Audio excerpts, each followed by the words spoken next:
Hi hello ನಮಸ್ತೆ, ಮಂಗಳಾಸ್ ಕಿಚನ್ನಿಗೆ ನಿಮಗೆಲ್ಲ ಸ್ವಾಗತ. ಇವತ್ತೊಂದು ವಿಶೇಷವಾದಂತಹ ಅಡುಗೆ ಜೊತೆಗೆ ನಾನು ಬಂದಿದ್ದೀನಿ. ಇದೇನೆಂದರೆ ನಾವು ಇದಕ್ಕೆ ಹೊದಿಗಡ್ಡೆ ಅಂತ ಹೇಳ್ತೀವಿ. ಇದು ಹಲಸಿನಕಾಯಿ ಬೀಜದ ಮೇಲಿರುವಂತಹ ತೆಳುವಾದಂತಹ ಪದರ. ನೀವು ಇದಕ್ಕೆ ಏನಂತ ಕರಿತೀರಾ ಅಂತ ಕಾಮೆಂಟ್ ಮಾಡಿ. ಇವತ್ತು ಇದರಿಂದ ನಾವು ಪಲ್ಯವನ್ನು ಹೇಗೆ ಮಾಡೋದು ಅನ್ನೋದನ್ನ ನೋಡೋಣ. ಒಗ್ಗರಣೆಗೆ ಬಾಣಲೆಗೆ ಎಣ್ಣೆಯನ್ನು ಹಾಕಿ, ಹಾಗೆ ಸಾಸಿವೆ, ಉದ್ದಿನಬೇಳೆ, ಖಾರಕ್ಕೆ ಎಷ್ಟು ಬೇಕೋ ಅಷ್ಟು ಹಸಿಮೆಣಸು, ನಾನಿಲ್ಲಿ 2 ಹಸಿಮೆಣಸನ್ನು ಹೆಚ್ಚು ಹಾಕಿದ್ದೀನಿ. ಹಾಗೆ ಈರುಳ್ಳಿ, ಸ್ವಲ್ಪ ಅರಿಶಿಣವನ್ನು ಹಾಕಿ ಚೆನ್ನಾಗಿ ಫ್ರೈ ಮಾಡ್ಕೊಳ್ಳೋಣ.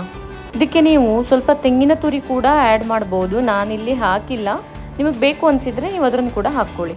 ಚೆನ್ನಾಗಿ ಹುರಿದ ತಕ್ಷಣ ಇದಕ್ಕೆ ಮೊದಲೇ ಹೆಚ್ಚಿಟ್ಕೊಂಡಿರುವಂತಹ ಹೊದಿಗಡ್ಡೆಯನ್ನು ಹಾಕಿ, ಅಚ್ಕಾರದ ಪುಡಿಯನ್ನು ಹಾಕಿ, ಸ್ವಲ್ಪ ಉಪ್ಪನ್ನು ಹಾಕಿ ಈಗ ಮತ್ತೆ ಮಿಕ್ಸ್ ಮಾಡ್ಕೊಳ್ಳೋಣ.